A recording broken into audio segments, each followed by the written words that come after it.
It's on.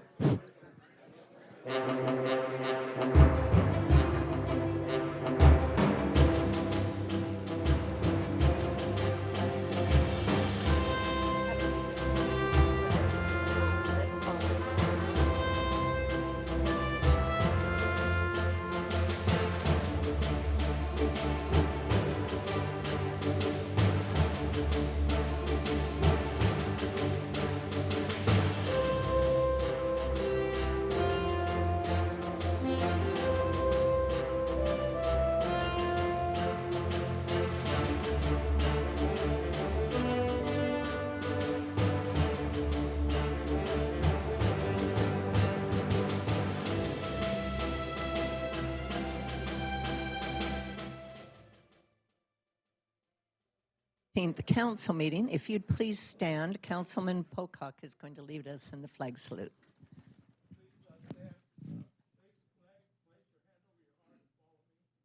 Pledge allegiance to the flag of the United States of America and to the republic for which it stands, one nation under God, indivisible, with liberty and justice for all. Thank you. You may be seated. Our first proclamation this evening is the American Cancer Society's Great American Smokeout Day, which is November 18th. I'd like to call up Jessica Singletary, Community Services Coordinator, and Hector Hernandez from the Chino Police Department Crime Prevention and Community Outreach Specialist. Hi. How are you? Where's your other guy? Here he was. And the proclamation reads, whereas November 18th, 2021 marks the 45th anniversary of the American Cancer Society's Great American Smokeout, a campaign designed to encourage tobacco users to quit on or before that date. The City of Chino's Community Services Department, Police Department, and Teen Center partner with the Chino Valley Unified School District to provide programs that encourage young people to quit smoking and discourage smoking at all by promoting a healthy lifestyle and educating youth on the effects of smoking. Tobacco use is responsible for nearly 1 in 5 early deaths in the United States, which remains the single largest preventable cause of disease and premature death in the U.S. Yet, more than 34 million adults and 4.7 million middle and high school students continue to smoke cigarettes. Each day, nearly 2,000 young people under the age of 18 try their first cigarette, and another 300 become regular daily smokers. And whereas overall cigarette smoking rates have dropped, cigar, pipe, hookah, and other dangerous and addictive ways to smoke tobacco, including e-cigarettes, are on the rise. And whereas the City of Chino urges all tobacco users to demonstrate to themselves and their loved ones that they can quit on or before the Great American Smokeout. Now, therefore, I, Eunice Miloa, Mayor of the City of Chino, do hereby proclaim Thursday, November 18th, as the Great American Smokeout Day in the City of Chino, and in doing so, support the American Cancer Society's mission to help create a world with less cancer and more birthdays due to less people smoking. So I'd like to thank the mayor and council members for your continued support. We're happy to accept the proclamation and super excited for our event that'll be this Thursday from 4 to 6 p.m. at the Teen Center located at Monte Vista Park. There, we're happy to continue our collaboration and partnership with the Chino Valley Unified School District and the Chino Police Department. We'll be having some amazing presenters there at the event, so teens will be able to enjoy some of our partners' presentations, as well as visit some booths that we have there. We also will have yummy snacks like nachos and free ice cream for everybody who attends. So if you know any teens, please inform them of our event. We would love to have them there, and we're looking forward to a great night. Just to follow up, we're excited to be in partnership with the American Cancer Association. And yeah, thank you for having us. We'll see you Thursday. Thank you very much for being here this evening. Thank you. I'll get a picture.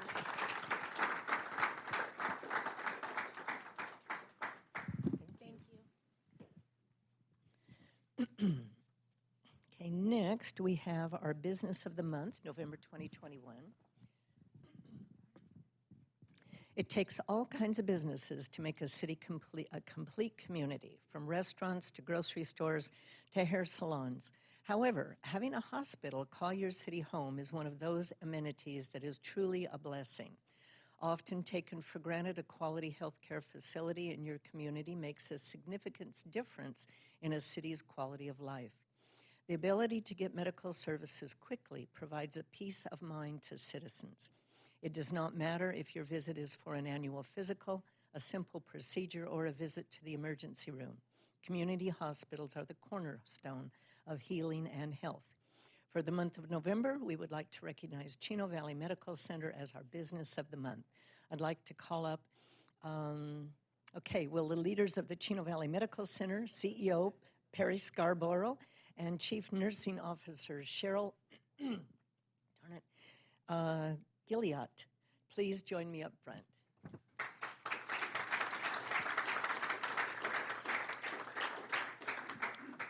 Chino Valley Medical Center, a prime healthcare facility, was established in 1972 and includes a 112-bed community hospital that offers emergency services, an intensive care unit, full radiological and laboratory services, as well as comprehensive operative suite. Having served the citizens of Chino, Chino Hills, and the surrounding communities for over 45 years, Chino Valley Medical Center Hospital has received numerous accolades. Their full service spectrum of specialty care has earned them awards and services including orthopedics and cardiac care. It was also named among the top 5% in the nation for gastrointestinal surgery the last 2 years in a row. You and your long words. Chino Valley Medical Center's goal is to promote medical care to the entire Chino Valley community, and the facility does its best to source products and services locally whenever available. Chino Valley Medical Center is an ongoing advertiser in our local Chino Champion newspaper and participates in local events throughout the year. While giving back to the community, the hospital provides shot clinics and COVID-19 vaccinations, in addition, of course, to treating those in need of care. Please join me in congratulating Chino Valley Medical Center for being such an important community asset, for giving back to our city, and for being our November 2021 Business of the Month recipient. I'd like to present you with a plaque that reads, "Congratulations to Chino Valley Medical Center, November 2021 Chino Business of the Month. The City of Chino thanks you for being a part of the Chino community." It's presented on this day. Well, it was going to be November 2nd, but you couldn't come, so we're presenting it this day. Let's give them a hand. Thank you very much. So big thanks to you for the recognition and all the support that you give us, and we really value the relationship we have with the city and the community at large, and we hope to just continue growing that. So thank you. For sure. I've worked at the hospital for 17 years. I've seen thousands of people come through, and it's a real pleasure to care for the people that come through. The award is an honor for us. We love being part of the community, and we continue to do our best. Thank you. Well, thank you. Thank you. Very much for Thank being you. a very critical part of our community. Oh, oops. I always forget the pledge.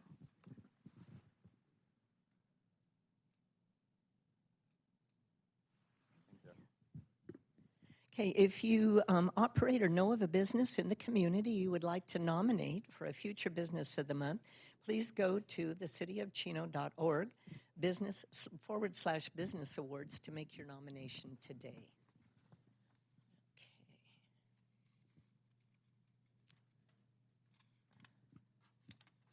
Okay, next presentation is Waste Management's 2021 Recycling All-Stars. I'd like to call up Glenda Chavez of Waste Management, who will announce the 2021 Recycling All-Stars. Glenda, come up here.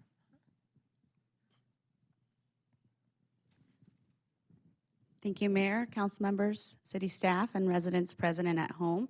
It brings me great pleasure to be here every year. The City of Chino and Waste Management partner to recognize a commercial business and 2 residential customers for their exemplary recycling that they do here in the city.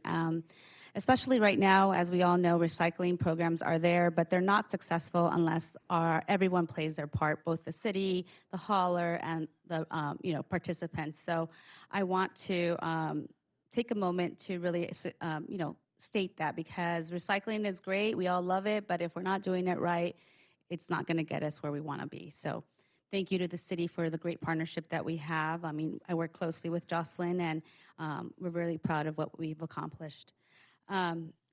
So this year's commercial recycling all-stars is Clark's Nutrition. And initially, we weren't going to have someone, so we got lucky because, staffing and stuff. But we have Tracy here, who I learned is really the person who spearheaded this program in her in the store, which is not only do they have regular recycling, but they also have organics. So I really want to highlight that it's something that shows their commitment to doing business right. So Tracy, if you could come up here and get your award.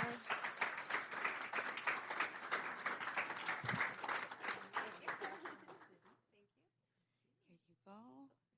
And I did deliver a chocolate truck to the store, but knowing that this program wouldn't be successful without you, I do believe you are a good recipient of that. So enjoy it. I was a little hesitant to take it to the store because you're all about nutrition, but it does have antioxidants, so we're good to go, okay? So could we take a picture?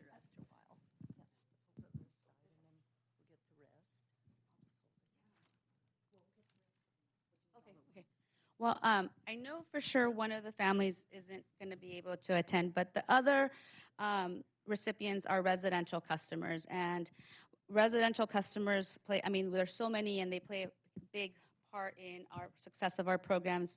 And one of the things I want to also highlight is that I don't pick these people, our drivers do. And so they're the ones that see day in and day out who really is doing a good job. So I think that really makes a big difference in knowing that these recipients pass the seal of approval from the people that collect their recyclables every week. So the first family is the Lopez family. I know that they were supposed to be, they're going to try to be here, but if not, I just want to definitely recognize them.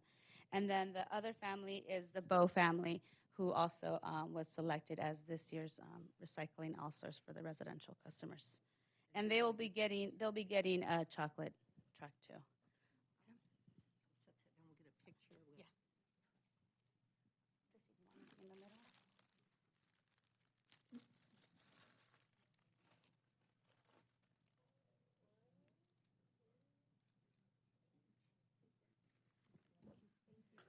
Thank you, everyone.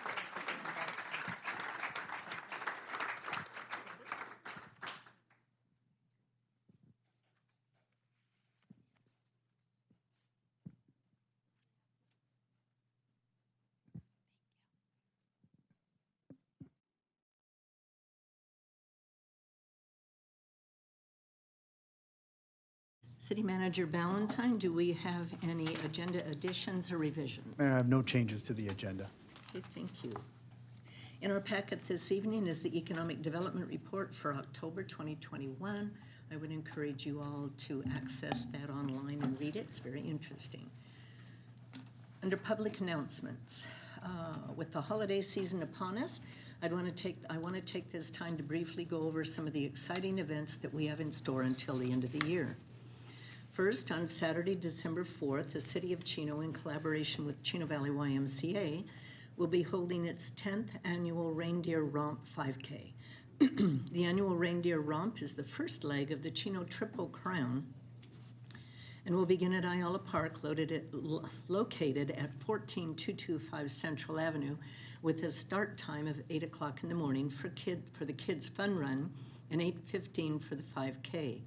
Registration is required for this event, and all participants will receive a shirt and a finisher medal. Also, please note that if you register before November 29th, you'll receive a $5 discount.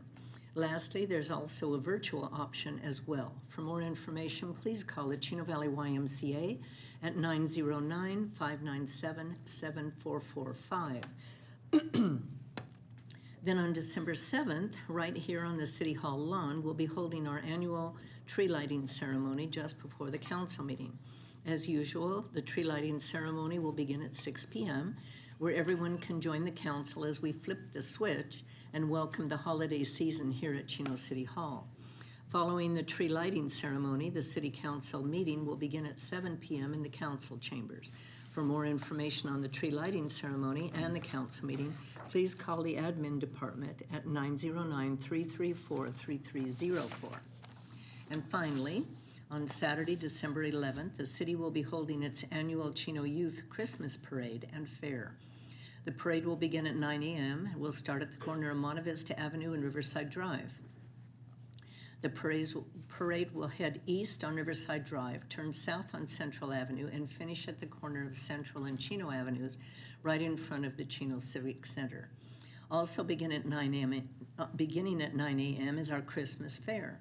This will be occurring right at the heart of our Civic Center. Throughout the day, even more fun events are scheduled, including Santa's Village at the Chino Youth Museum, outstanding food vendors, and family entertainment. For more information, please contact our Community Services Department at 909-334-3258. And lastly, please note the following closures that will occur with the holiday season just around the corner. In observation of Thanksgiving, City Hall will be closed Thursday, November 25th and Friday, November 26th. In observation of Christmas Eve and Christmas Day, City Hall will be open half-day from 7:30 a.m. to noon on Thursday, December 23rd, in observation of Christmas Eve. City Hall will be closed all day on Friday, December 24th, in observation of Christmas. In observation of New Year's Eve and New Year's Day, City Hall will be open half-day, again 7:30 to noon on Thursday, December 30th, in observation of New Year's Eve. City Hall will be closed all day on Friday, December 31st, in observation of New Year's Day. Next on the agenda is public comment. This is the time and the place for the general public to address the council on items that are not elsewhere on the agenda. Our first written request to speak is Pastor Victor Ruiz from the Living Word Assembly Church. I'd like to invite all of those who would like to join us in the invocation to please stand. Victor?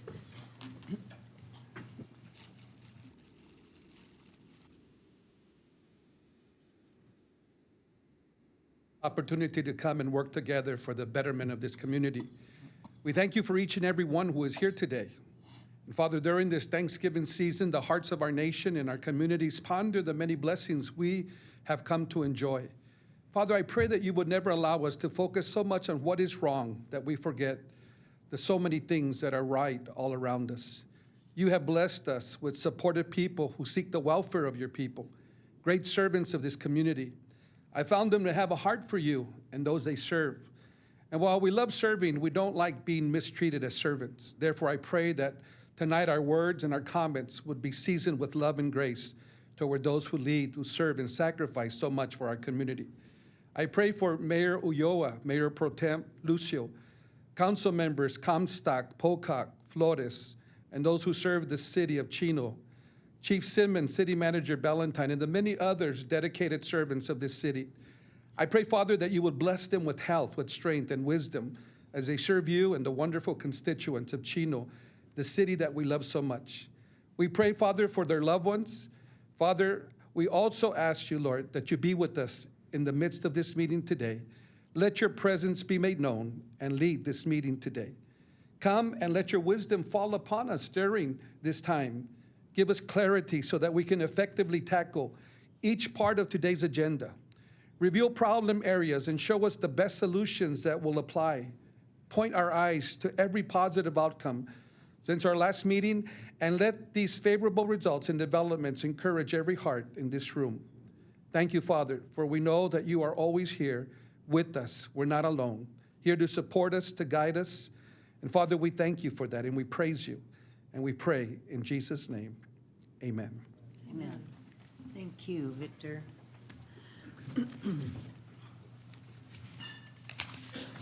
Okay. Next written request to speak is Lisa Montijo. Lisa? Good evening. We came tonight wanting to thank the council for your support to You Choose Positive Youth and regarding our third annual community basketball fundraiser.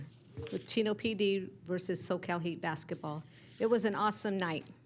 Our fundraiser was to support You Choose Christmas event, to support Don Lugo basketball gym makeover, and trying to make our gym look presentable. SoCal Heat basketball program also. Thank you all for your continued support to the youth in our community. We want to thank personally you, Mayor Ulloa, thank you for being such an awesome mayor. Thank you. Thank you, Karen. Thank you for always supporting us, and thank you for your friendship. Thank you, Walt.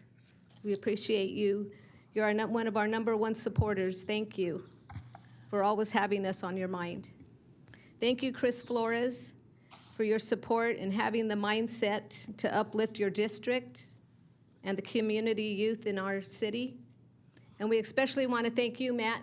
Thank you for being who you are. You've always been a great supporter of the youth in our community, in our city, and you've always been there to support, and we're grateful for that. Thank you. Thank you for playing against these big boys the other night. You're awesome, and we thank you for being our city manager. And I just want to put a little quote here. Community involvement is crucial and greatly appreciated. Thank you. I want to call up our boys from Don Lugo basketball to come up and present a gift to Matt.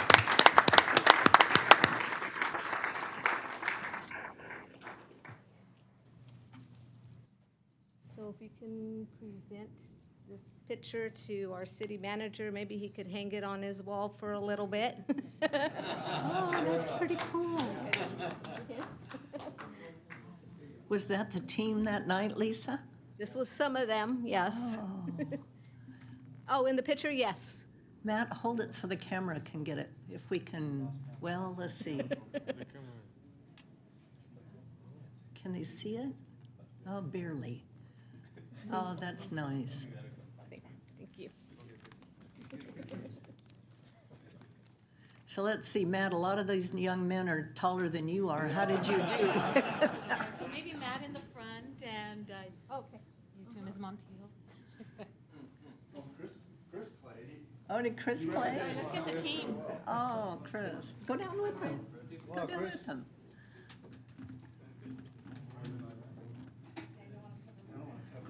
Chris played the whole night. Don't cover up Lisa. Yeah. I know. Don't hide. Don't count. Ready? 1, 2, 3. Yeah. Thank you. Thank you. Aw, that was nice.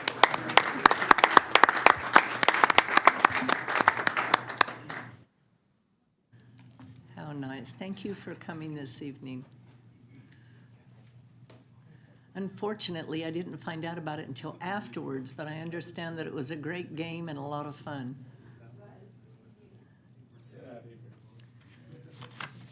Okay, our next written request to speak is Melissa Campani from Supervisor Hagman's office.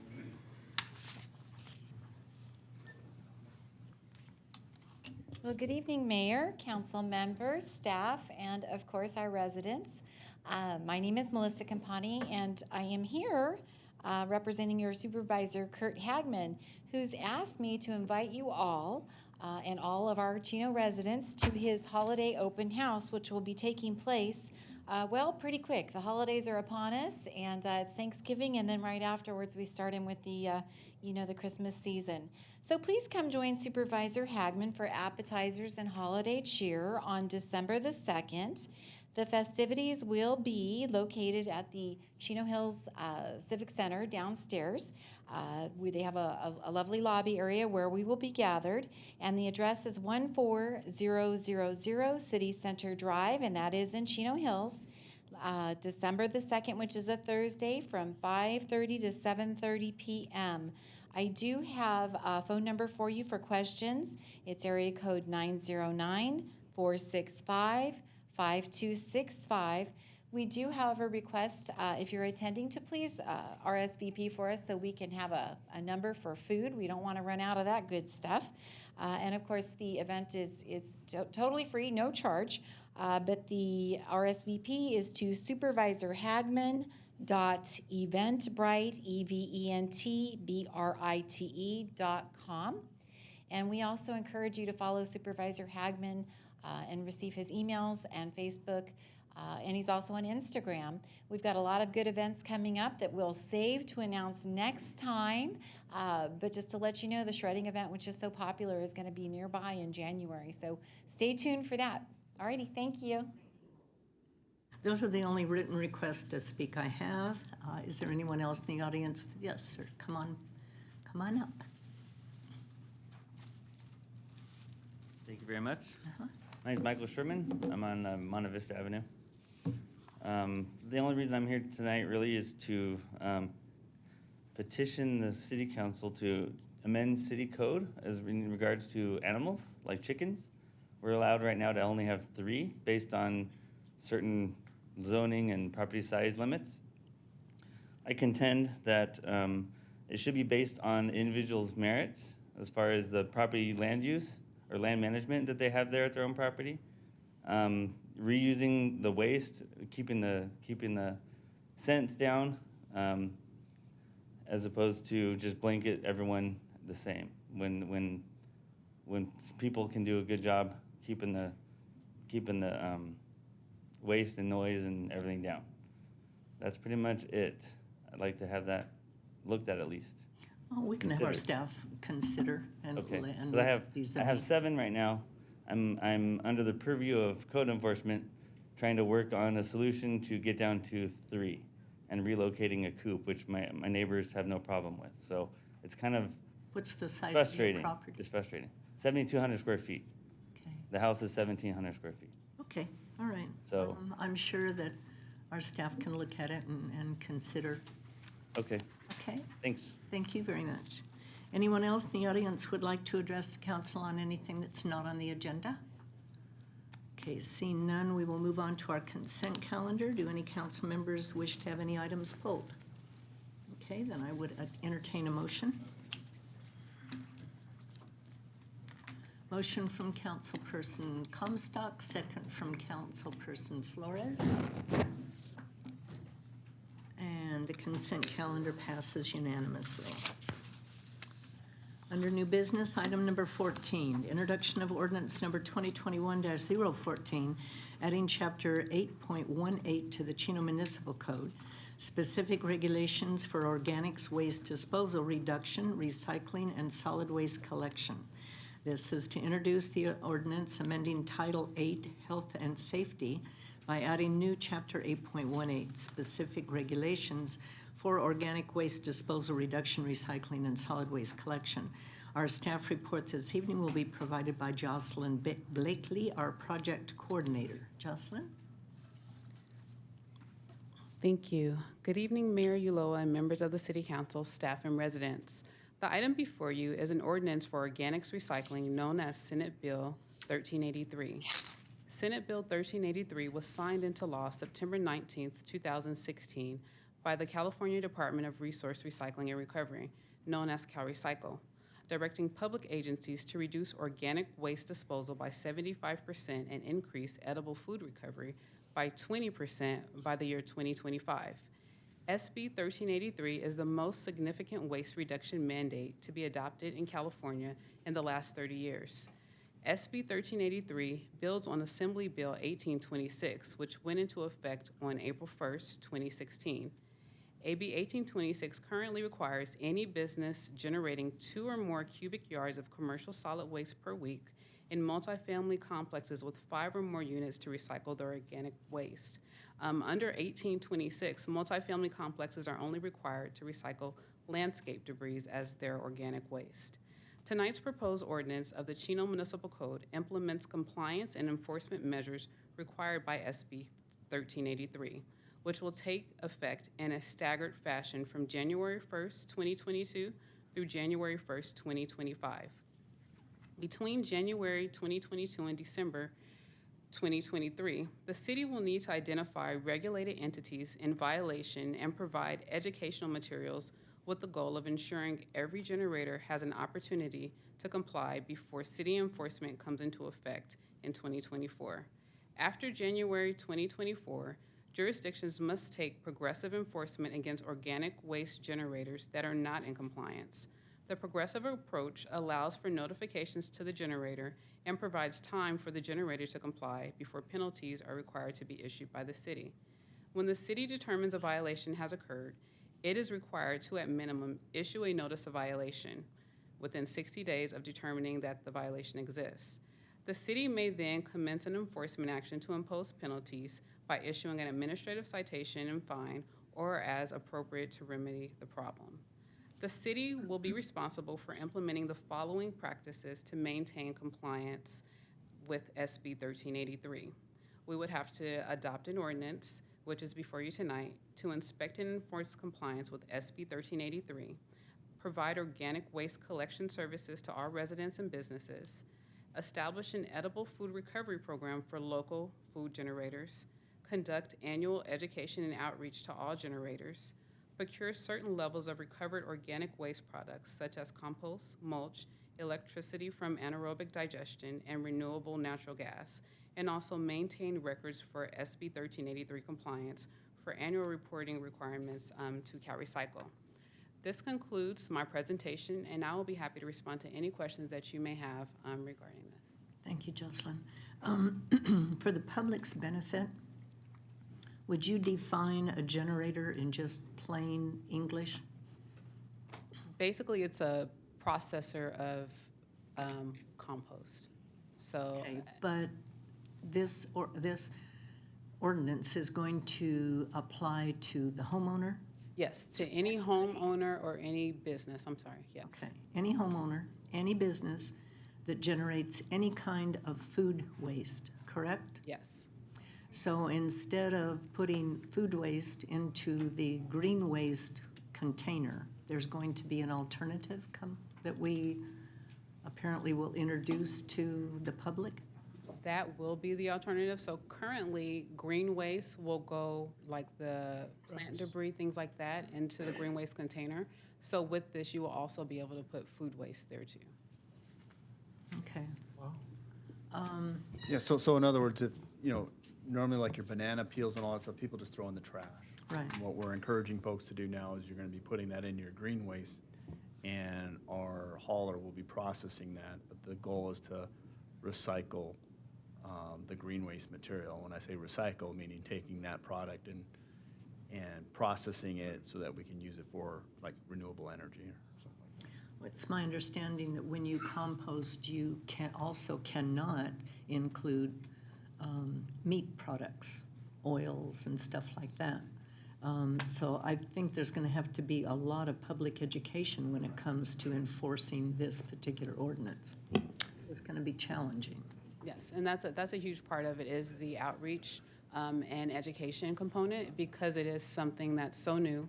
And then also we want to make sure that we don't have contamination that goes into effect once we do start this. Okay. Glenda, can I ask you to perhaps fill us in on what Waste Management is working on to comply with this ordinance? We have met with the city and talked about the options, and like Jocelyn said, there is going to have to be a substantial amount of education and outreach to make sure that these programs are implemented and run successfully. The objective is for one of the proposals is for us to keep the 3-cart system that allows us not to have a 4th cart and increase the rates, because we would have to have a special truck just for organics. The plan is, the things that will change, and this would be gradually, the regulation requires that we standardize the color of the carts across the state of California. So blue would be for our recycle material that we currently do recycle in the gray cart, so that will have a blue lid.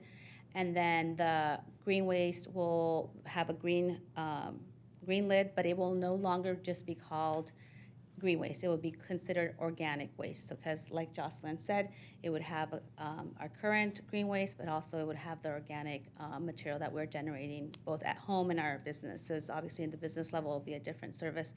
But, and then the black lid will be our trash cart. And the plan is for us, we have a facility in South Valley, which we purchased a couple years ago in preparation for this, so that we can take the material there and compost it.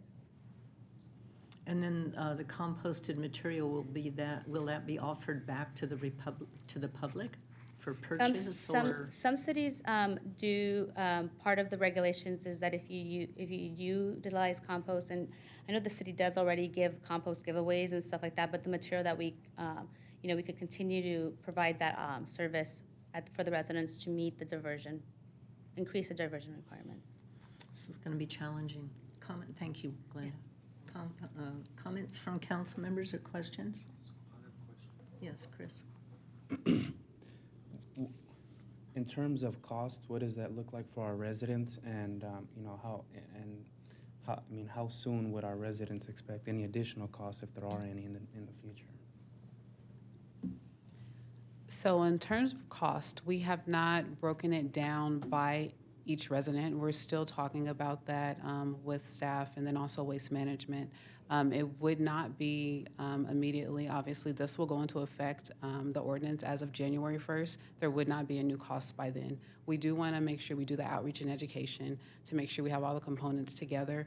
That way, when we do start to actually have the service, everyone knows how it's going to be. Before even they have the carts. That way everyone's aware of it. We'll have workshops, we'll have different outreach opportunities for people to ask their questions and then also get information from us as the best practices at doing the recycling of organic material.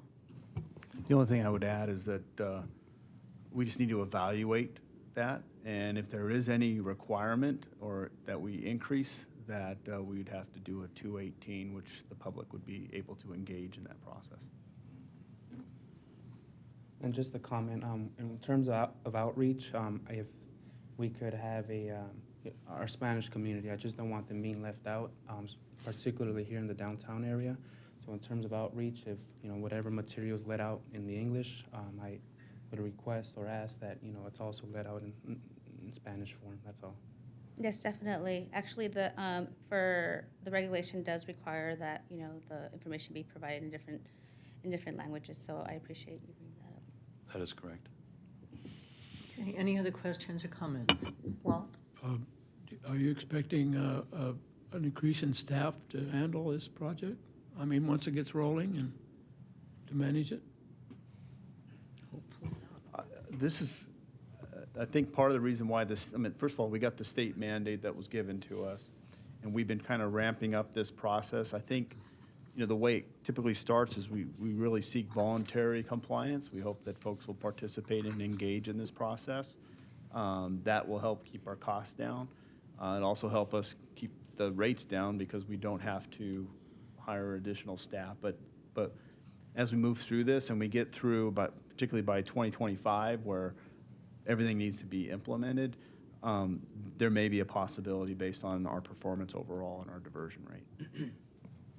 Thank you. And Glenda, what's going to be considered organic? I understand like a banana peel, but what other type of food would be considered organic? So even organic, it would be even soiled paper. It would be, we do poultry, meats, any dairy products, cheeses, and what else? Let me see. I have it on my top of my head. Are they including meat? Mm-hmm. Really? Yeah. Because any compost class you ever take, they tell you don't ever include meat and cheeses. I don't even, Yeah. It's, well, there's a process, obviously, but it does include meats, cheeses, so the general things, eggshells, vegetables, things that we, generate at home. This is going to be interesting to have this stuff all together in a trash can for a week. It's going to be interesting. I've heard people even suggest to freeze the organics and then throw it in there frozen. I mean, there's going to be different ways, and I think that as we become more familiar with the programs, I'm sure we'll come up with some really great, educational pieces. Additionally, I think having the combination of having the mixed green waste with the organics is going to help substantially with some of the concerns that we all have. Yeah. Well, we'll see. We'll see who the recycling all-stars will be then, right? How many complaints we get, right? Yeah. And Mayor, I could read the definition that's straight out of actually the regulation that we're including right into the ordinance that says organic waste means means waste containing material originating from living organisms and their metabolic waste products, including but not limited to food, green material, landscape and pruning waste, organic textiles and carpets, untreated lumber, wood, manure, biosolids, digestate, and sludges. Oh, Lord. I'm sure that's very helpful, but at least that comes from the definition. I do want to point out that, like recyclables, it depends on the processing facility. Like, I could tell you right now that none of us are collecting carpets for organic waste. So I just wanted, it does vary from processor to processor. Well, again, I can't imagine stuff sitting for a week in the summertime, right? It's going to be interesting. Okay. Thank you. If there's no more questions, I do have a then, question. yes, Karen. I thought I read in the report it didn't include soiled paper, but you're saying it does. Maybe I misunderstood it. But it was, because it's a lengthy ordinance for. Yeah, so soil paper would be Soil paper, considered okay. something that we could throw in there. And by that, I mean like, wax, like when you're cooking and you have a baking sheet or, Okay. we all love In-N-Out when we go. I mean, have the extra cheese on the napkin or things like that. So the pizza boxes that we can't put in the recycle bin That would are now continue gonna to be go in trash, the yeah. green waste. Yeah, you're right, because it's soiled. Yeah. Soiled paper. Okay. Yeah. Thank you, State of California. Yeah, I don't have room in my trash bin for a third thing. I have. Oh. Where they could stuff those all. Okay, well, this is another mandate from our state, so. Okay, if there's no more questions, then I would entertain a motion and a second. There's a motion from Councilman Flores, second from Councilperson Comstock. And if I may read the title of the ordinance, Madam Mayor? Yes. Thank you. Before the council is ordinance number 2021-014 entitled An Ordinance of the City Council of the City of Chino, California, adding Chapter 8.18 to Title 8, Health and Safety of the Chino Municipal Code, entitled Specific Regulations for Organic Waste Disposal, Reduction, Recycling, and Solid Waste Collection, to enact regulations in compliance with Senate Bill SB 1383 for the implementation of mandatory food and organics recycling and related solid waste and recycling, processing, and reporting. And that's reading by title only and waiving further reading. Thank you. Thank you very much, and the ordinance does pass unanimously. Item number 15, reorganization of the Code Compliance Division. This is to adopt Resolution 2021-082, reorganizing the City of Chino's Code Compliance Division.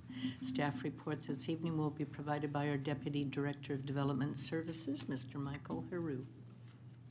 Thank you, and thank you again for this opportunity. Turn on your microphone. Thank you for that. Thank you again for this opportunity to discuss, or to allow me to discuss our code enforcement procedures and practices.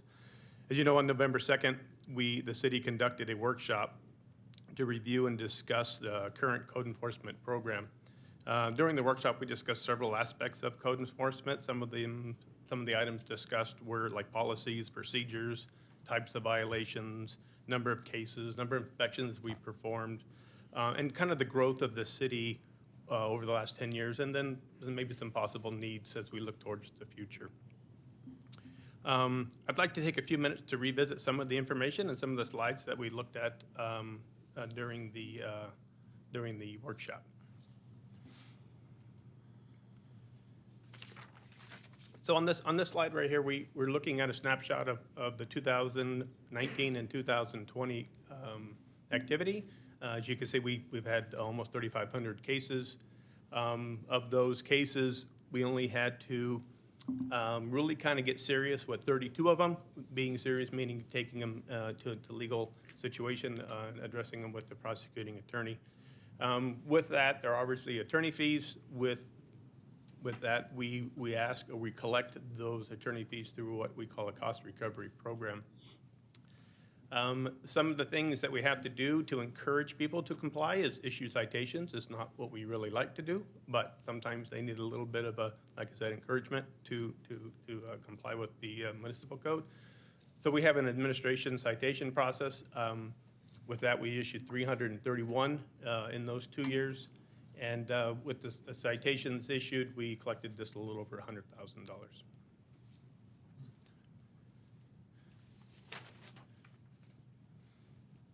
So the next slide is this kind of another view of the staffing comparison of what we were and what we are today. So in 2009, you can see we had six full-time inspectors. With that field staff, we were able to generate just under 3,000 code cases and perform about 4,700 inspections. And at that time, the city of Chino had a population of about just under 83,000, and we had one full-time office support staff. As technology kind of changed and kind of enhanced our performance in the field and in the office. Michael, hang on just a minute. We're not able to view that. Oh, okay. It's not functioning correctly. Mine has this. Yeah, I know. Mine too. Yeah. It's not,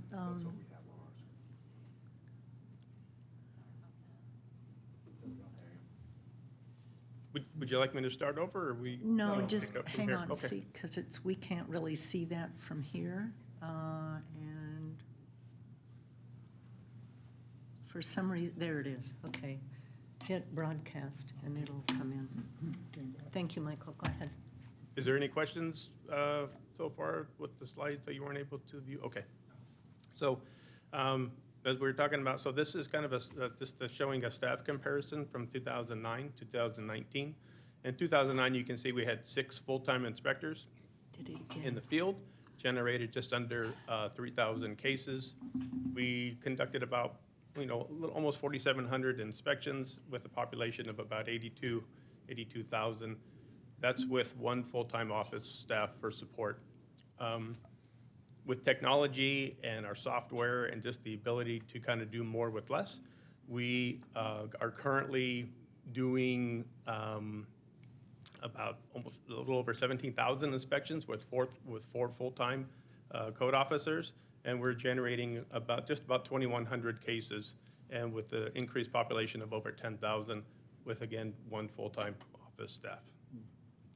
In that time period, from 2009 to 2019, there was almost 7,500 residential units that have been added, and then over 15 million square feet of non-residential. So as you know, with more residential units, more square footage, there has the possibility and potential of more municipal code violations.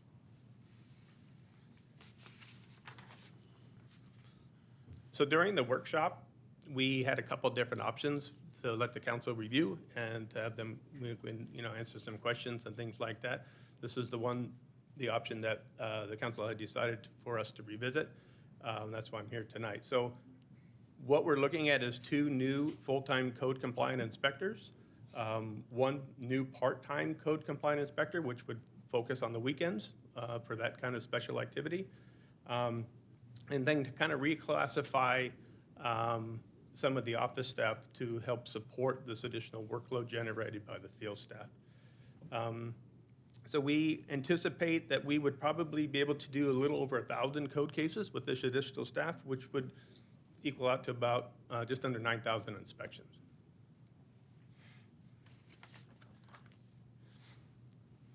So we did a kind of a staffing comparison with what we have currently, staffing comparison to surrounding cities, what we have currently and the proposed.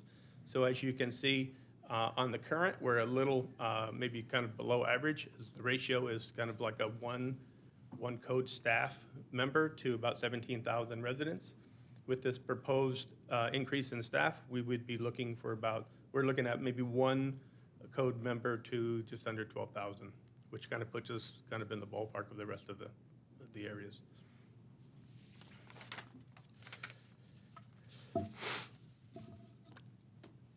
So in conclusion, staff recommends the approval of the new positions and resolution number 2021-82 as noted in the staff report. This concludes my report, and I'll be happy to answer any questions. Thank you, Mike. Prior to questions of staff, I have 1 written request to speak, Mr. Stubby Barr.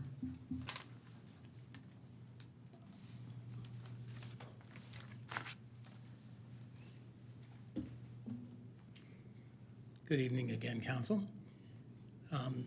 This segues nicely from our earlier session. This code enforcement is the same thing we talked about with the HOA oversight. I strongly recommend this. I know Mike will do a fabulous job organizing and educating and running the guys or girls. But as he can tell you, they're kind of restricted to just being reactive right now. They don't have a chance to get out and be proactive because they're so understaffed.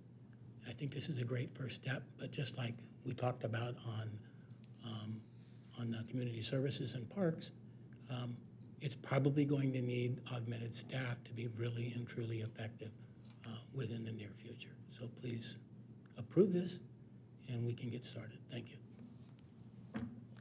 Anyone in the audience would like to address the council on item number 15? Okay, seeing none. Council comments, questions of staff?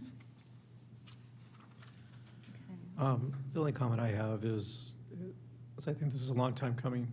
Obviously, the city's growing. It continues to grow. There's some things on the horizons that we may pick up some unincorporated areas and incorporate them. So that's going to add to the workload. So I really appreciate you getting ahead of this and making this proposal to us. I think it's something that we definitely need to do, especially where we want to change the perception and obviously beautify the community more than we have been. And I think this is one of the steps that we need to take to ensure that this gets done. So I appreciate you bringing this to us, and thank you. You're welcome. Mike, I would request, since probably this will go into effect for 6 or 7 months before our next budget approval, maybe in March or April, bring us up to date with how the new staff is working. Absolutely. Compliance, it'd be interesting to know how it's going with the increased staff. Okay, with that, then I would entertain a motion to approve item number 15. Motion from Councilman Flores, second from Mayor Pro Tem Lucio. And the item passes unanimously. Item number 16, approval of bond documents for special tax bonds for Community Facilities District number 2003-031A8. This is to adopt Resolution 2021-080, or 80 of the Chino City Council, acting as the legislative body for Community Facilities District number 2003-031A8 of the City of Chino, also called the district, approving the issuance of the bonds and substantially final forms of the preliminary official statement, fiscal agent agreement, bond purchase agreement, continuing disclosure agreement, and the appraisal report, collectively called the bond documents. I'd like to ask for a staff report from our Director of Finance, Mr. Rob Burns. Good evening, Mayor and members of the City Council. The City of Chino formed Community Facilities District 2003-3, Improvement Area 8, in November of 2019 for the purpose of issuing bonds to pay for infrastructure needed to service the properties within the improvement area. The properties in question are located in the preserve. Improvement Area 8 is now ready and eligible to issue the bonds. Therefore, tonight we're seeking approval of Resolution 2021-080, authorizing the issuance of the special tax bonds of the district and approving the substantially final forms of all the documents you just mentioned, which are the preliminary official statement, the fiscal agent agreement, the bond purchase agreement, the continuing disclosure agreement, and the appraisal report. It's anticipated that $22 million in bonds will be sold later this month for the purpose of reimbursing the developer for infrastructure related to the various housing projects in that area. That concludes my report, and I'm available for any questions. Thank you very much, Rob. Would anyone in the audience like to address the council on this item? Seeing none, council comments or questions?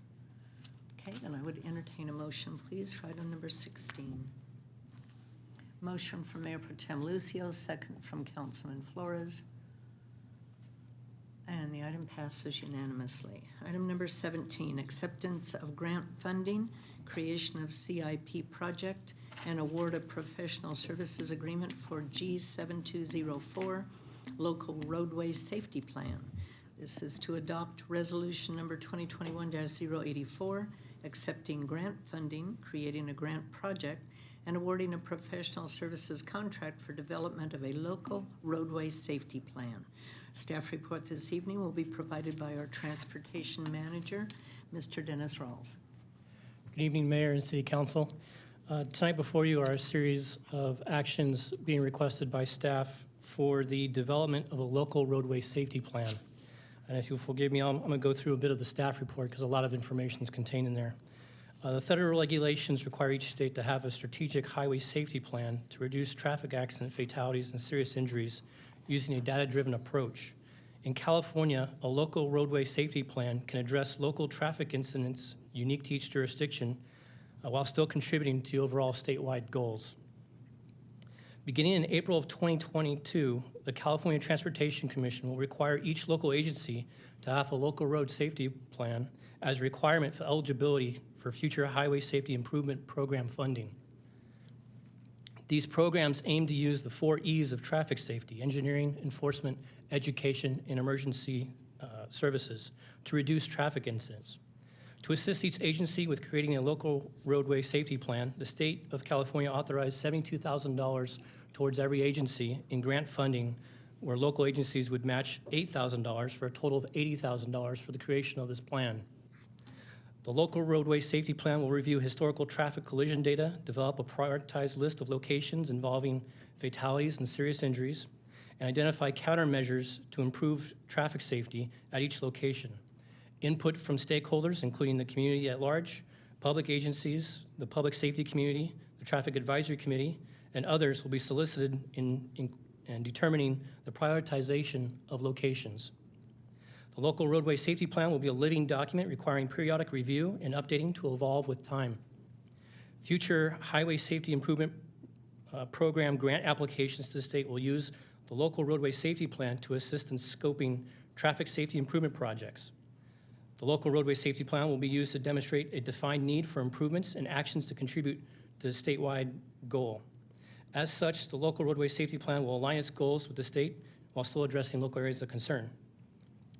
While City of Chino typically ranks overall average in terms of our number of collisions compared to our peer cities, we do have some areas of concern where we do perform slightly worse than other agencies, namely those involved with aggressive driving, motorcycle involvement, and commercial vehicles. On March 31st, 2021, the city applied for grant funding from Caltrans to develop the local safety roadway plan. On May 17, 2021, the city was selected to receive the $72,000 in grant funding from the state of California. The City Council is being presented tonight with a resolution to adopt that grant funding, as well as several agreements with Caltrans and updates to our Caltrans master agreement for that grant funding. In preparation for accepting the grant funding and intending to apply for HSIP funding this April of 2022, staff already submitted an RFP for professional consulting services for the development of the local road safety plan. The RFP was released on Planet Bids, and on September 10th, 2016, 6 proposals were received. Proposals were evaluated based on qualifications of firm, personnel, staff availability, project references, understanding approach, and total cost. The proposals from all qualified firms range from $75,000 to almost $80,000. Below the tabulated in the table, the selected firm from our evaluation was Kimley Horn & Associates of Riverside, California. Included in the staff report is the professional services agreement with Kimley Horn Associates. Therefore, staff recommends that the City Council accept the grant funding in the amount of $72,000 from Caltrans to develop a local roadway safety plan and create a grant project number G7204. Staff also recommends the adoption of resolution number 2021-084, a budget amendment accepting grant funds and establishing the local roadway safety plan project. It further recommends that the City Council approve program supplement number 00000W67 for state-funded project number 08-5188S21, project number G7204, Local Roadway Safety Plan with Caltrans. Finally, staff recommends that the City Council award a professional services agreement with Kimley Horn and Associates in the amount not to exceed $76,692.01, along with the contract contingency in an amount not to exceed $3,307.99 for potential agreement amount not to exceed $80,000 to prepare the local roadway safety plan. That concludes my staff report, and I'm prepared to answer any questions. Thank you. Thank you, Dennis. Is there anyone in the audience that would like to address the council on this item? Okay, seeing none. Comments from council members or questions? I have a comment, Mayor. Karen? Dennis, thank you for that report. When I read it, I shared some of the same concerns about the statistics that are in there that you articulated tonight. They are concerns also that are shared by our constituency as far as aggressive driving and trucks and different things, so I wasn't surprised when some of those stats appeared in the review of our city. But I look forward to us receiving this grant and developing this, the local state safety document, so we can better study these problems and help mitigate them in order to deliver safer roadways to our community. So thank you. Thank you. Okay, with that, I would entertain a motion and a second. Motion from Councilman Flores, second from Mayor Pro Tem Lucio. And the item passes unanimously. Next item on the agenda is Mayor and Council reports. I have item number 18, which deals with vacancies on, or upcoming vacancies on the Planning Commission. We have 3 terms that will be expiring January 1st, 2022. And with the desire to have fair reappointment or appointment of new people, I would like to open all 3 items up, all 3 positions up for applications for the incumbents as well as anyone new that would like to apply for the Planning Commission. The dates then, applications will be accepted between November 16th and December 3rd. Between December 6th and 31st, I will be I and my council liaison to the Planning Commission will be reviewing the applications and select and interview potential candidates, and then the appointments will be made on January 4th. I would encourage council opening these up for applications. I think it's a fair way to fulfill our obligations to our Planning Commission. And with that, I would entertain either questions or a motion and a second. I'll make the motion. Okay, motion from Councilman Flores, second from Councilwoman Comstock. Please vote. And the item passes unanimously. Thank you very much. And so our city clerk will be notifying the current incumbents as well as advertising for the openings. With that, during the last 2 weeks, on November 3rd, I attended the Omnitrans and San Bernardino County Transportation Authority's Board of Director meetings. On the 4th, I attended the groundbreaking of a new hotel, the Fairfield Hotel, which will be located south of the old Penny's building. Also, the Water Facilities Authority Technical Advisory Committee, the Chino DeSalter Authority Board of Directors, and Inland Empire Utilities Agency Sewerage Policy Committee. On the 5th, I, along with Councilman Flores, attended the senior birthday. On the 6th, many of us attended the Discovery Park ribbon cutting, which I think turned out really nice. That is just the coolest park. Linda, I want to congratulate you and your staff. That is going to be an absolutely, or it is a fantastic addition to our community, and what a fun place to take kids. On the 8th, I attended the attorney interviews. On the 10th, Metro Valley Commuter meeting. And then that evening, the Youth Sports President's Dinner. Yolanda Holguin from the Boxing Boosters Club was selected as this year's Grand Marshal for our Christmas parade. On the 11th, I attended, as with the rest of our, many of our councilmen, attended the Veterans Day celebration. That was such a nice event. It turned out really, really nice. I want to thank members of the fire department for being there also. It was well attended by the public. And then I want to wish everyone a happy Thanksgiving. Stay safe. Don't eat way too much, but we'll all kind of be comatose, I think, with the food that we eat that day. But it'll be a good day. Mayor Pro Tem Lucio. Thank you, Mayor. On November 4th, I attended a meeting with Ruben Valencia from the City of Ontario and U.S. Auctions, 2 individuals from U.S. Auctions that were interested in a contract with our city regarding excess either vehicles or any type of excess stuff that we might have to sell it. And I think we ended up just recently opening it up to rebid. On November 4th, I attended the groundbreaking over at Fairfield Suites. On November 4th, I also attended the senior Thanksgiving luncheon, and it was a great turnout. Chino PD did an outstanding job feeding all our seniors there. They came out in force and did a good job. Everybody seemed to have a good time there. On November 8th, I had a meeting with the city manager. On November 8th, we also had a meeting, councilperson Comstock and myself, and city staff about the moratorium for the industrial buildings in the area that we placed the moratorium in. On November 8th, I attended the Chino Valley Youth Museum Fall Bingo with my mom.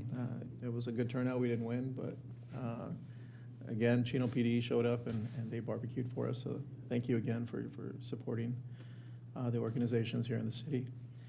And then on the 13th, I went to Bark Around the Park, and I took my dog, my puppy, to that because my older dog just doesn't get around as easy as he used to. So, but it was a good turnout. Everybody seemed to have fun, and it was exciting to see all the dogs out there. So I'm sure they'll utilize that park. I don't know if they've been using the new dog park that we have down there in the preserve, but I'm going to assume with all the dogs that were out there, somebody's using it.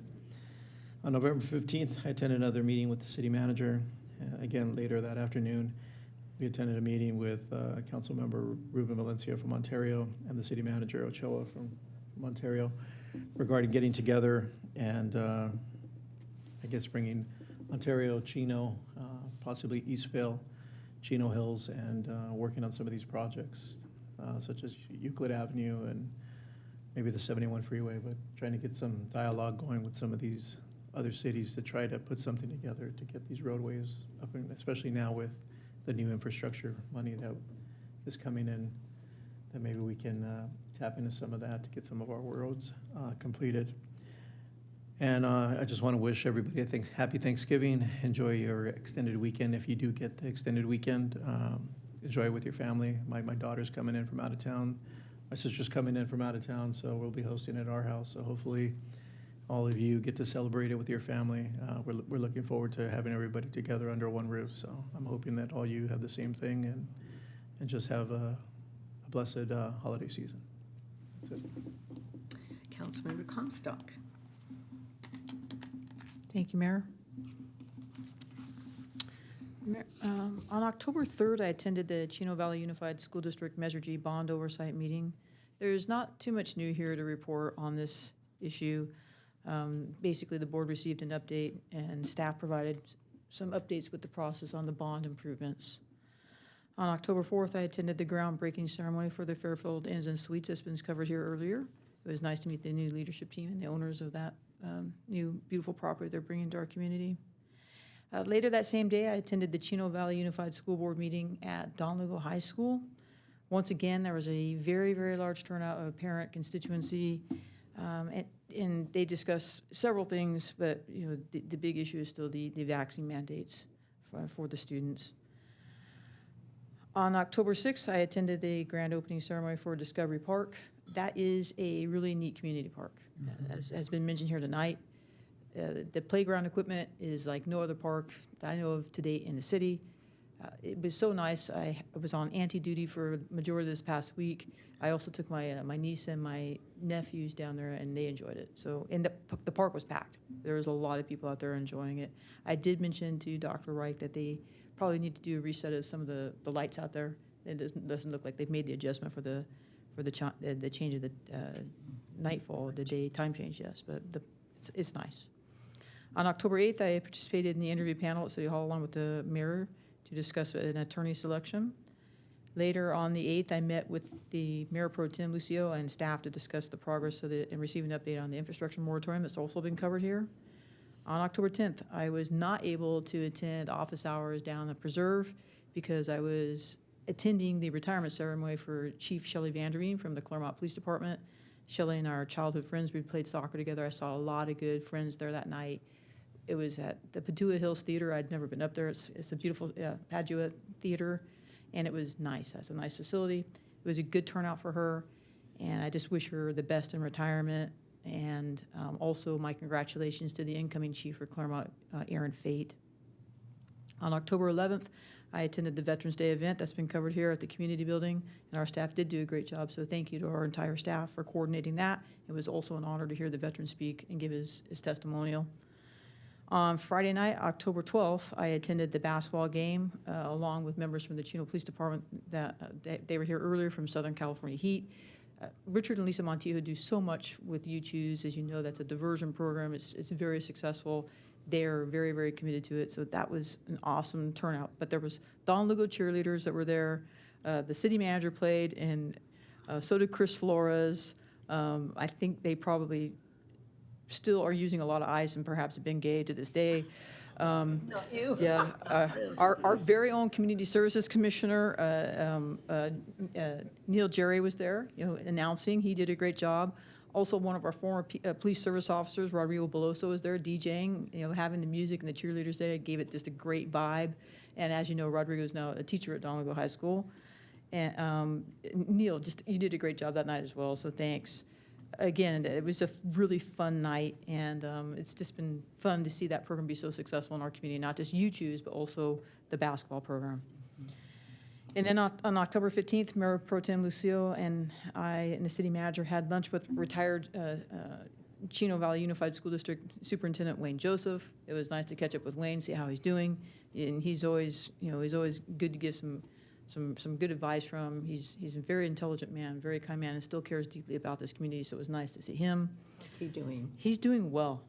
His favorite place, if you want to catch him, is actually Wood Ranch Grill in Chino Hills. They know his order and his drink by heart the minute he sits down. So it was just fun to see Wayne that day. I enjoyed working with him throughout my career. I know that Melissa Campani spoke on December 2nd about this, the county supervisor's open house, but that's also the Seroptimus annual holiday ornament auction. Oh, and I've been the auctioneer for several years. So if you want to come out and do some early holiday shopping, we'll be over at Central Basco. That starts at 6 o'clock. And certainly, last but not least, I do want to wish everybody a happy Thanksgiving. We all have much to be grateful for in this blessed community.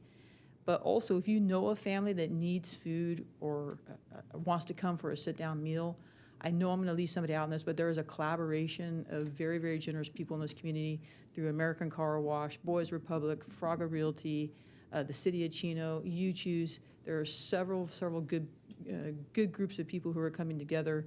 We're actually packing food this Friday.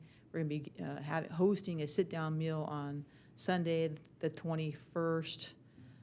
If you know somebody needs this food or wants to even come and have a sit-down dinner with the community, please don't hesitate to reach out to Community Services or one of those people. It's going to be a nice event. And that concludes my report, Mayor. Thank you very much. Oh, thank you. Councilmember Flores. Yeah, thank you, Mayor. Good evening, everyone. November 6th, I attended the Discovery Park grand opening. As other council members have mentioned, it was an awesome day. A couple nights ago, I had a chance to take baby Charlie over to the park, and it was, I went and I did the entire, And did you become the chorus? Yeah, I did it. That day, Councilwoman Comstock and I had a chance to do that together, so that was pretty cool because we came out on the city Instagram page. I almost broke my neck. That was pretty good. Yeah. November. The zip line? Yeah, it was slippery. No, I didn't do the zip line. No, I think my weight capacity exceeds that, Mayor. So, yeah. Let's see, November 8th, I attended the Chino Youth Museum Fall Bingo Night. That was a great turnout. I did have a chance to win some community theater tickets. So I think, I'm not sure if it's 2 or 4, but if there's anyone who would like to attend with me, I got some extra tickets. November 9th, November 9th, I had a sit-down meeting with our Community Services Director, Linda Wright, and Community Services Manager, Ted, just regarding swag and what, as a city, what we're doing to tackle our homeless community here within the city. And it was a great turnout, and I just look forward to doing some good work with swag and the relationships they're building with some of our homeless community here within the city. November 10th, I attended the Youth Sports President's Dinner, and congratulations to Yolanda Holguin as well. And great turnout. It was my first time attending that event. Had a chance to meet some new people, and I look forward to, really what I mentioned to them is that I plan to attend some of the sign up at the boxing gym over next door. So I may do some of my workouts over there. So that's going to be pretty fun. Yeah. And one thing we did mention is possibly having an event where there's maybe a council member from a different city boxes one of a council member from the city of Chino. Oh, right. They can raise some money, and maybe Chino PD can cook us some hot dogs. You never know. That would be fun. Let's see, November 11th, I, along with the rest of the council, attended the Veterans Day event. November 12th, I attended the Don Lugo versus Chino PD.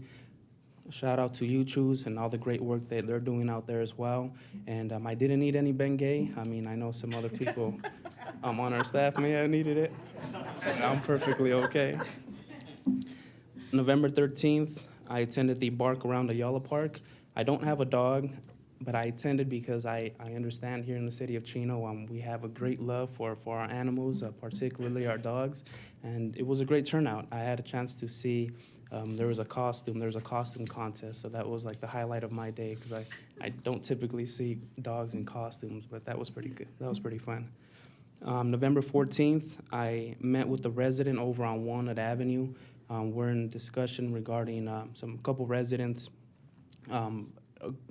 giving City of Chino rights and dedications to make some public improvements to that to that community out there. So we're looking forward to that. Let's see, November 16th, which was earlier today, I had a chance to meet with SWAG themselves, Marquise, and the work they're doing over there, and I had a chance to meet with our quality of life team from the Chino PD. Again, that was a great conversation, and I just look forward to really partnering with them and being an asset to the teamwork we're trying to accomplish here. And with that, I would like to mention that next Wednesday, November 24th, is Isaiah's Rocks Thanksgiving Food Drive. So if you do know anyone in the community, if you have friends, family members, residents who are in need of food, Thanksgiving food, next Wednesday, Isaiah's Rock would have their Thanksgiving food drive. And with that, I just want to wish everybody a happy Thanksgiving, and I hope you guys enjoy with your families. That concludes my report, Mayor.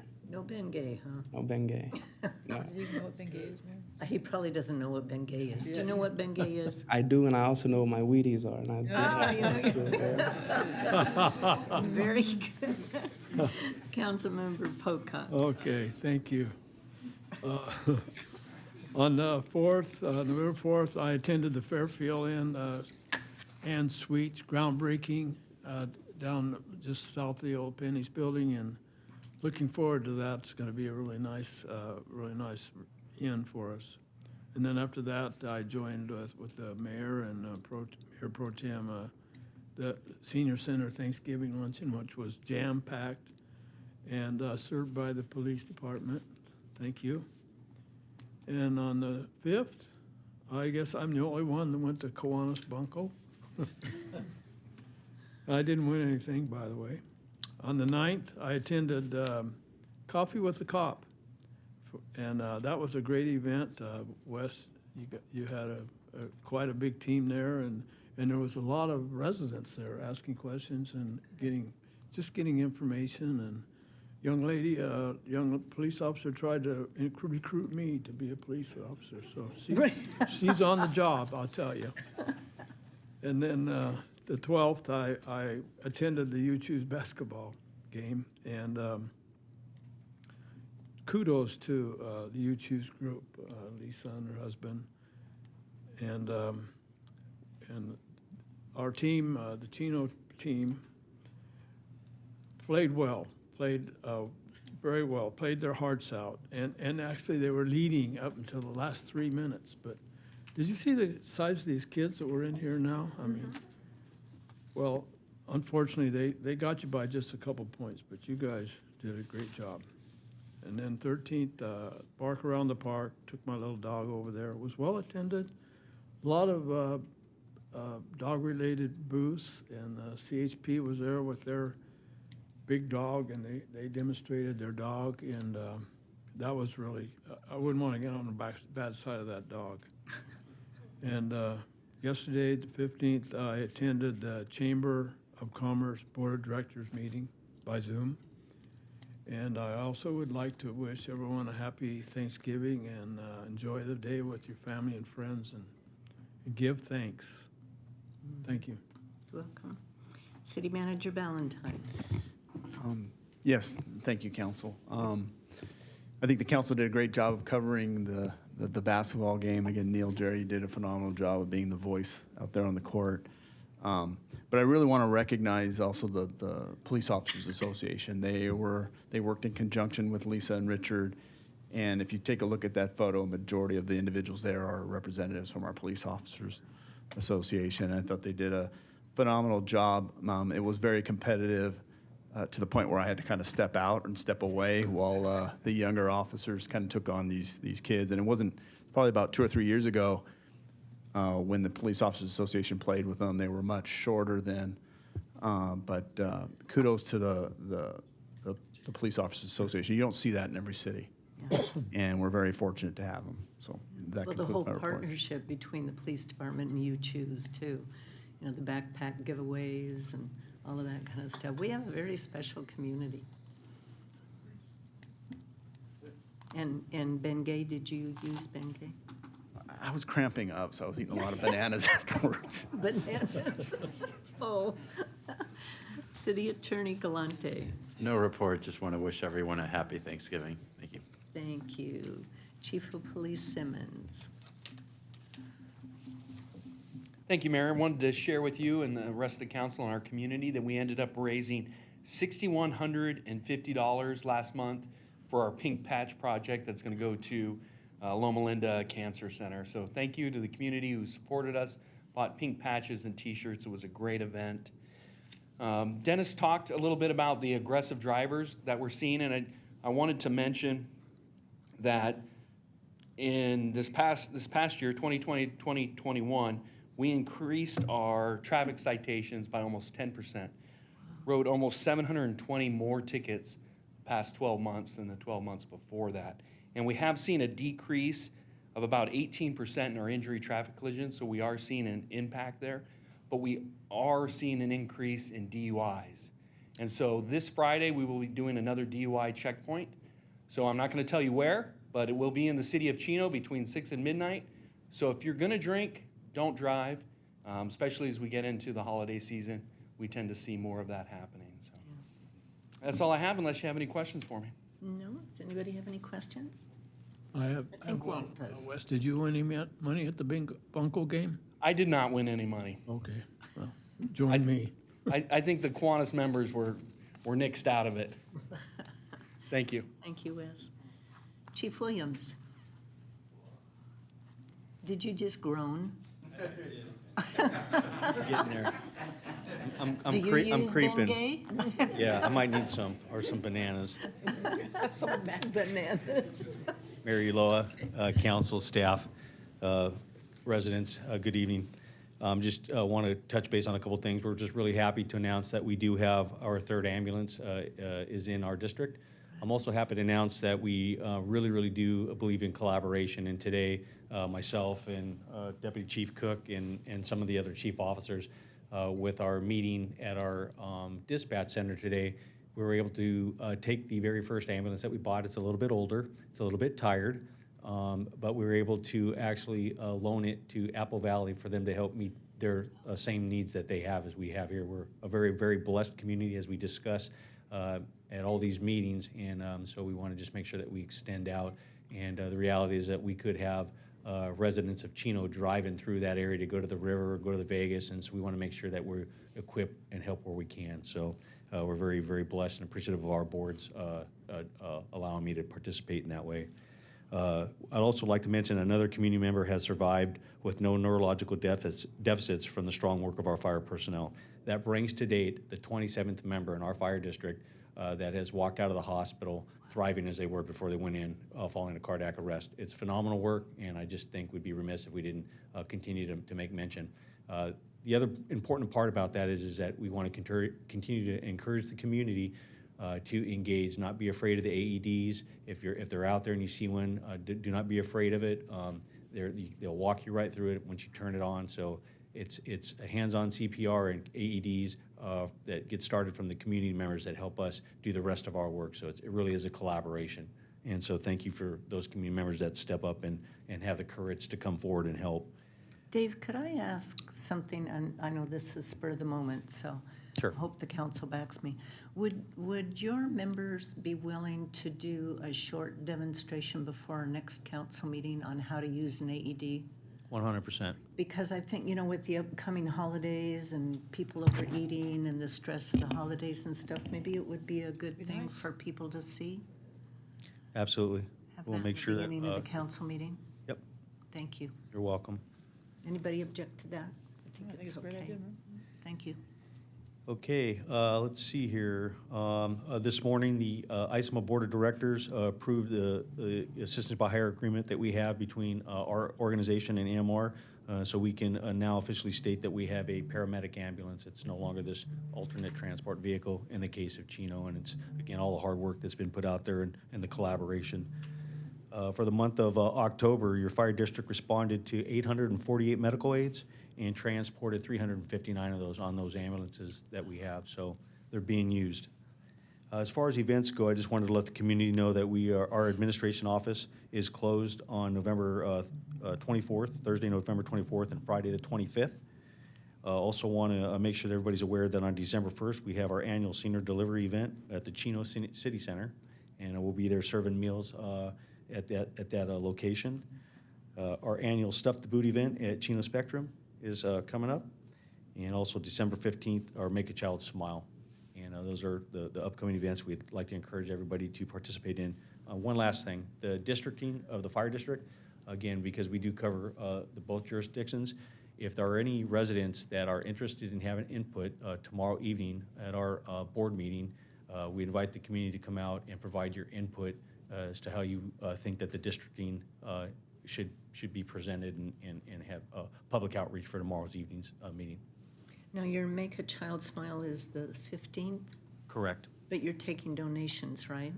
We do. And who would they contact if anybody wishes to help donate?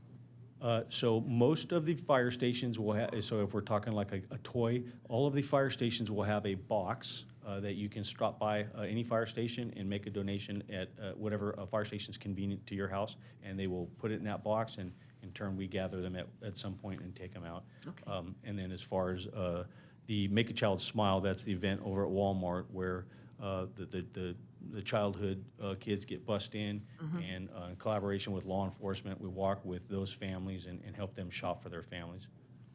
Great. Thank you. You're welcome. That concludes my report. Okay. Thank you very much. Well, with that, everyone have a happy Thanksgiving, and we will adjourn to our next regular meeting, which will be December 7th at 7 o'clock in these council chambers. We are adjourned.